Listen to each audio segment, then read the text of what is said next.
This is a 1971 Volkswagen Super Beetle, and today we're going to take you through all its different quirks and features. We've borrowed this car from Roman because we're here at our offices in Boulder, Colorado. Mike, what are you doing? We're doing a Doug video. We're not Doug, though. No, but he hasn't done the Beetle yet, so we got to beat him to the punch. Oh. Right, so as I was saying, we're going to take you through all of its different quirks and features, and then we're going to take it for a drive, and then we're going to give it a TFL rating. We're going to rate it on buy it, lease it, rent it, or forget it.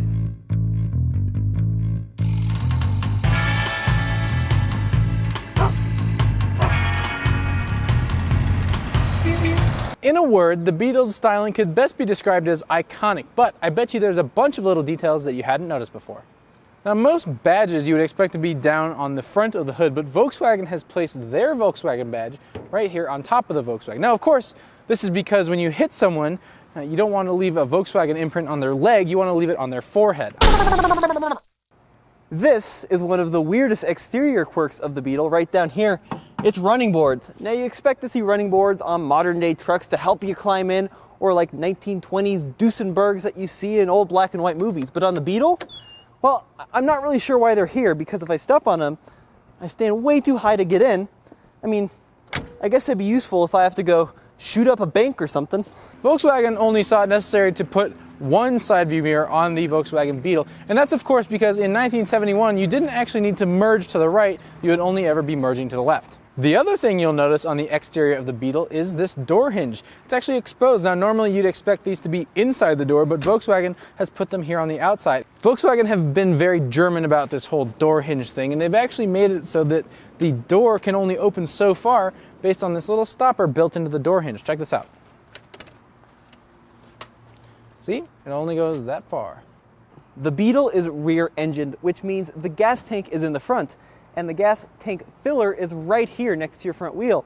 Now there's no visible way to get into the gas cap. You have to know the secret, and there is this little tiny pull string underneath the dashboard, and you pull it, and it springs open, because it's so happy it's finally getting gas. It was a fuel crisis after all. Now the added benefit to this is there is no need for a locking gas cap, because if the car is locked, you can't get to the fuel tank filler.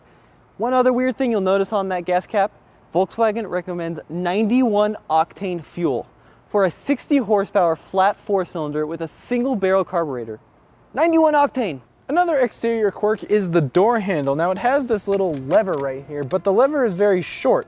And so it's kind of hard to just use your two fingers, and you end up having to use your thumb. But the question is, why didn't Volkswagen just make the lever longer so you had more leverage? It's already weird that the Volkswagen Beetle has tires that are frankly narrower than most modern motorcycles, but it gets even weirder when you take a look at the owner's manual, because Volkswagen will tell you that you should inflate your front tires to 16 psi and you should inflate your rears to 27 psi. Now, the upside of all of this is that the tires only cost about $45 a piece, but it is weird how low you should inflate them. Beetles have a super distinctive chirping sound, and it turns out it's all due to these right here, the exhaust tips. Let's hear what they sound like with them on. Hey!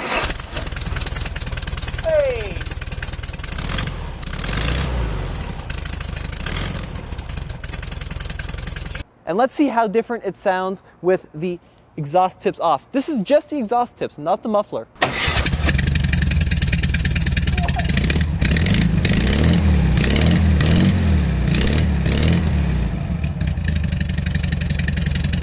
That is a huge difference. Now that chirping noise within the Volkswagen community is called the fweem.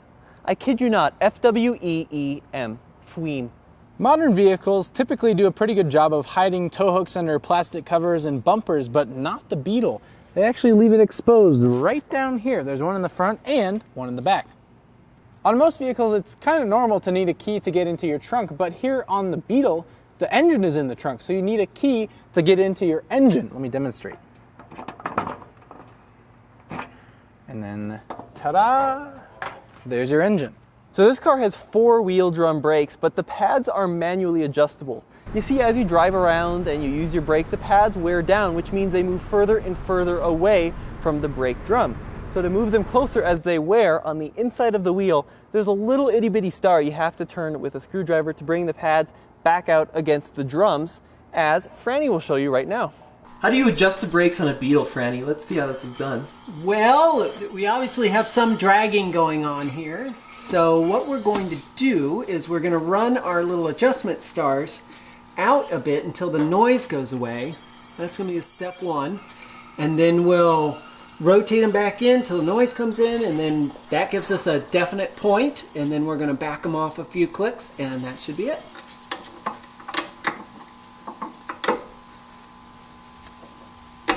The Volkswagen even has a more interesting key than its competition during the day.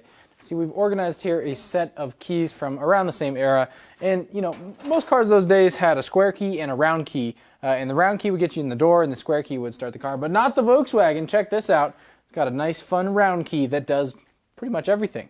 Pretty much everything on the inside of the Beetle feels like you should only use 2 fingers to operate it, like these little tiny door locks and these little tiny door handles and these little tiny armrests. It's kind of cute. Well, except for that giant pocket down there. That's pretty big. But even on the inside, the pedals, you feel like you could use 2 toes to push down the gas pedals. The shifter feels like you use 2 fingers to shift it. Everything's so delicate and cute. And listen to the door. For the vent windows here on the side, it's actually kind of a 3-step process to get them open. First, you have to twist this little knob. Then you can open up the little latch, and then you can push open the window. So these pedals, as I mentioned, they're quite small. You can see that you really only need 1 toe to push any of them, but they're also really close together, and they're hinged at the bottom instead of being hinged at the top like most pedals today. It's locked, and there's a good reason for that. Because on this Beetle here, well, it's kind of different than a lot of other cars. Normally you'd reach under the dashboard and pull a lever, and that's how you get access to your engine compartment. But obviously there's no engine under the hood here, so you have to reach into the glove box and pull a little lever, and that's how you get access to the storage compartment in the front trunk.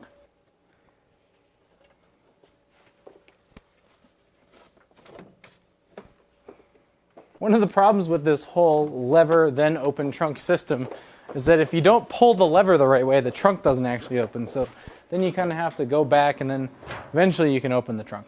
So there's not too much weird stuff in the trunk of this Beetle. Actually, we've kind of been lying to you this whole time. This is a Super Beetle. You know that because the spare tire lies flat in a Super Beetle, and it has McPherson strut front suspension, which means the front trunk is actually really big. What is, well, it's definitely a quirk, is this lining. So on most cars, the trunk will be lined in a felt or maybe a leather if you're looking at something luxurious. Not the Super Beetle. This is a mixture of like cardboard and plastic and paper. I'm pretty sure it's flammable.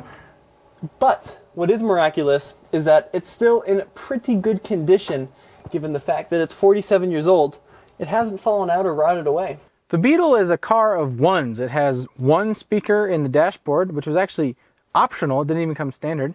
Up here it has just 1 interior light, and back in the engine bay it has 1 carburetor. More ones in the Volkswagen. There's only 1 light for the indicators. It doesn't matter if you're indicating left or indicating right. The same 2-arrow omnidirectional light flashes anyways. Something that's not a 1 though is the hazard lights, because when you pull the little emergency button, the button flashes and the little indicator light flashes. This little button is a brake warning indicator bulb, and it tells you when your brakes have failed. But funnily enough, Volkswagen have included a fail-safe system to make sure that the light bulb in the brake fail system actually works. So you can push the button, and if the light comes on, you know that the light bulb in your brake failure warning system is still working. Most sun visors come out of their place and let you move them around, but what's kind of funny about this one is that it sort of just swings all into your camera. Whack the camera. These visors just sort of keep going for a while. But that's not the only funny part about the visors. The passenger side has a little cute tiny mirror, but the driver's side, they get nothing. I suppose you could just use the rearview mirror instead. So these 3 little guys here are totally bizarre.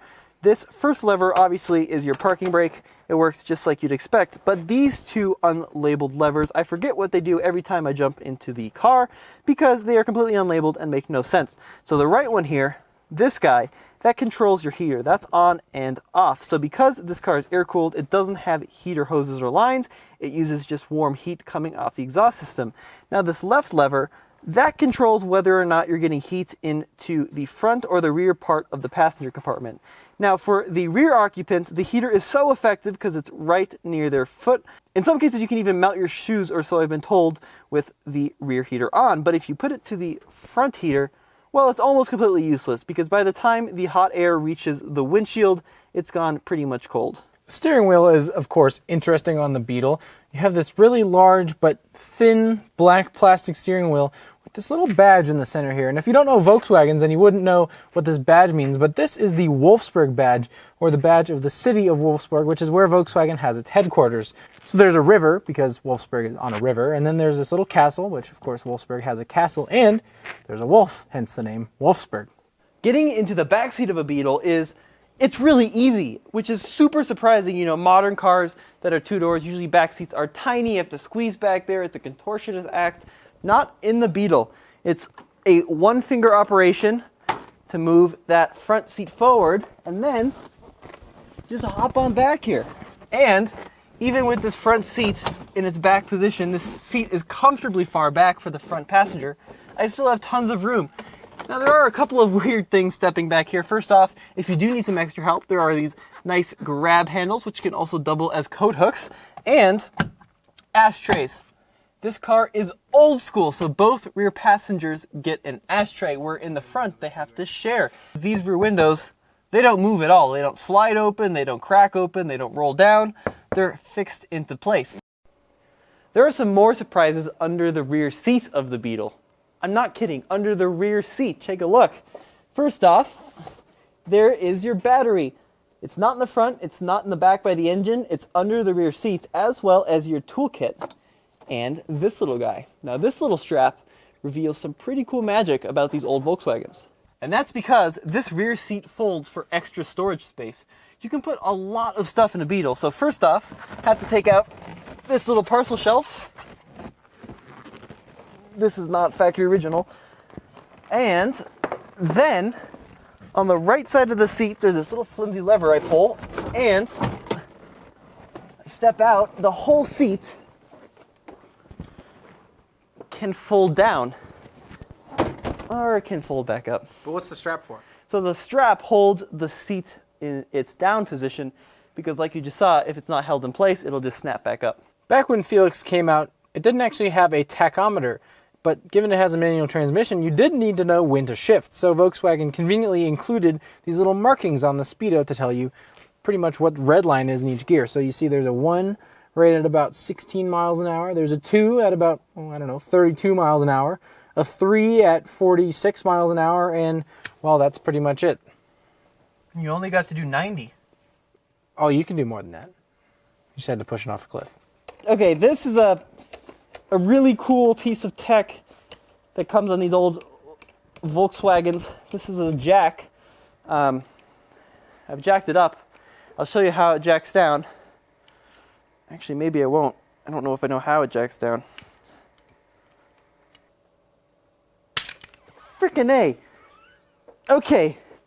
So like I was saying, this is a jack on a 71 Volkswagen, and Volkswagens of this era have jacking points pre-installed. So this rod goes into this tube right here, like that, and then if I had the right tool, I could start jacking with an extension and it would lift the vehicle. Obviously, the Volkswagen has a 4-speed manual transmission. What's kind of weird, though, is just how cute and tiny the knob is. And, of course, another strange thing is that reverse is actually down to the left, which for this period vehicle is quite strange. The last thing that's kind of odd about the interior here is the ashtray actually has the shift pattern rather than the shift knob. So you have your little 1, 2, 3, 4 neutral and reverse right there.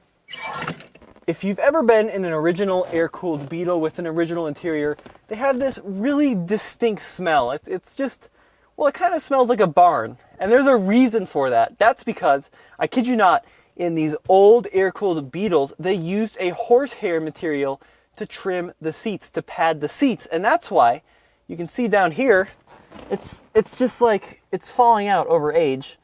And that's what you're left with, is this hairy stuff all over your carpets. Our next weird feature comes in the form of the windshield wipers. Now, they're 2-speed. You have slow and then uncomfortably fast. But the squirter is the really weird part. So I push in on the windshield wiper control button, And, well, it's trying to squirt.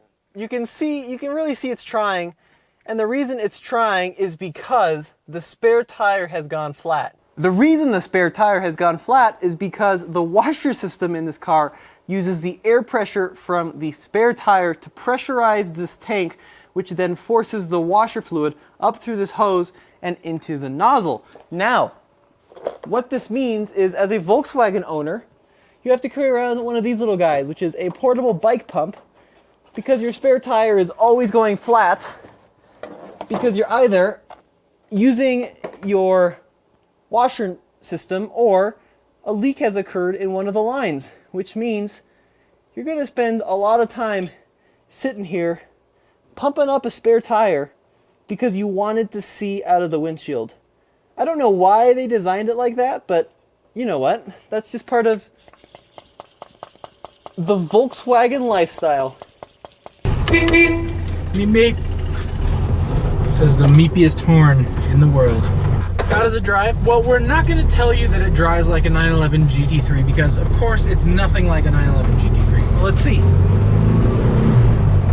No. Yeah, I don't think you're going around the Nürburgring in 7.5 minutes with this thing. But the Beetle has a certain familiarity that is very reminiscent of a 911, actually. I mean, if you think about it, the layout is very familiar. It's a boxer engine, rear-wheel drive, manual transmission. I mean, it's, you know, in effect, a very similar design to a Porsche. Yeah, well, I mean, you know, you can trace that lineage, right? You've got the current 911 GT3, you got the 997, you got the 996, you got the 993. Yep. You've got all the series of air-cooled 911s, right, and then the 356, and then this. Right, and, you know, there's not a whole lot that separates this from a 356.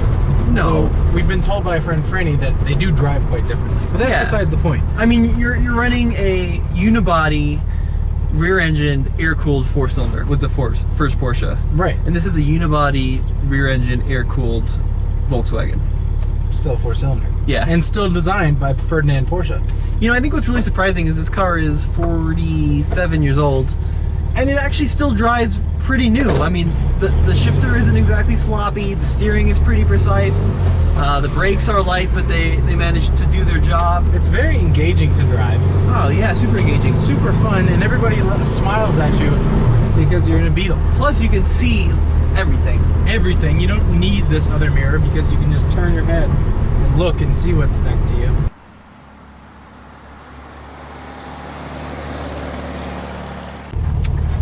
Well, Tommy, I think it's time to give it a TFL scale score. Yeah, exactly. So our TFL scale is buy it, lease it, rent it, or forget it. Well, and leasing, it's kind of out of the question. So is renting it. I don't think you'd have a hard time leasing or renting an old Beetle. Well, so it's either buy it or forget it. Well, and you're not going to forget the Beetle. No, how could you forget a Beetle? So logically, you'd have to buy it. It's a buy it for sure. This is an amazing little car. An easy buy it. As always, this is Tommy. And Michael. With the Fastlane car and the Fastlane Now. We'll see you guys right here next Sunday for TFL Beetle Diaries. And also, guys, sorry we missed last Sunday. We've just been super busy traveling. Yeah, but we'll be back next Sunday. We'll be back next Sunday.